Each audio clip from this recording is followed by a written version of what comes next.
분노 조절 장애가 있다는 핑계로 다른 사람들에게 공격적으로 행동하다가 자신보다 훨씬 강하고 무서워 보이는 상대를 만나면 그 증상이 깔끔하게 치유되는 사람을 보셨을 겁니다. 미국의 한 리얼리티 프로그램에서 한 소녀는 자신이 분노 조절 장애가 있어서 어머니에게 폭력을 휘둘렀고 자신은 아무도 무서워하지 않는다고 했습니다. 그는 정말로 분노 조절 장애가 있었을까요?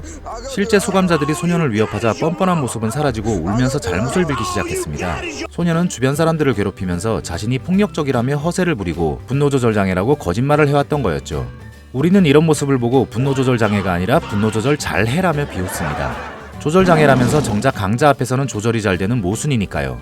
하지만 진짜 분노 조절 장애는 단순히 삐뚤어진 성격의 문제가 아니라 아주 심각하고 위험한 정신질환입니다. 충동조절 장애는 어떤 행동에 대한 욕구나 충동을 조절하지 못하는 신경과적 질환들을 포괄하는 넓은 개념입니다. 충동조절 장애의 일종이 바로 우리가 흔히 얘기하는 분노조절 장애이며 정신의학적 정식 명칭은 간헐적 폭발장애죠.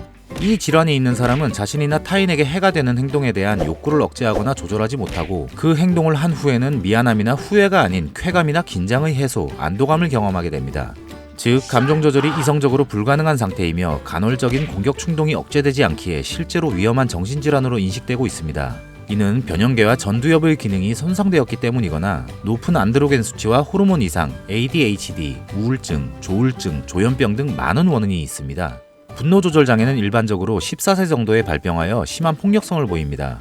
이 질환이 심한 사람은 전혀 분노할 만한 상황이 아님에도 폭발하여 말 그대로 미친 듯이 공격을 합니다.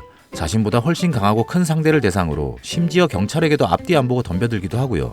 당시에는 필름이 끊기듯 기억이 사라지고 사고 및 판단 능력이 마비된다고 합니다. 내가 지금 뭘 하는지, 상대가 나보다 약한지 강한지도 구분이 안 되고 내가 입을 피해나 상대의 부상도 전혀 신경 쓰지 않으며 맨몸으로도 덤벼들지만 주변의 어떤 물건이나 흉기를 사용하는 것도 전혀 주저하지 않습니다.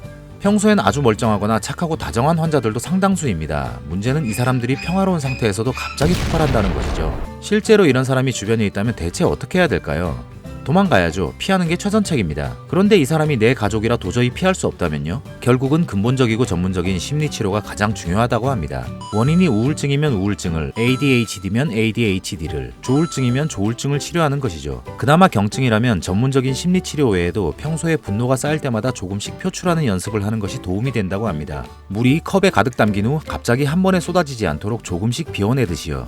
자신이 화가 날 때마다 그 이유와 상황, 마음 상태를 기록하고 내 심리적인 약한 고리가 어느 부분인지를 인지하는 것을 반복하면 큰 도움이 된다고 합니다. 내가 간헐적 폭발장애인지 자가진단을 해보고 싶으신 분들이 계실 텐데요. 미국 정신의학협회 진단 기준이 여기 있습니다. 첫 번째로 재산 손괴나 신체 손상을 동반하지 않은 육체폭력 또는 언어폭력 3분이 다 되어가니 영상의 고정 댓글을 참고하세요. 휴먼 3분 컷이었습니다.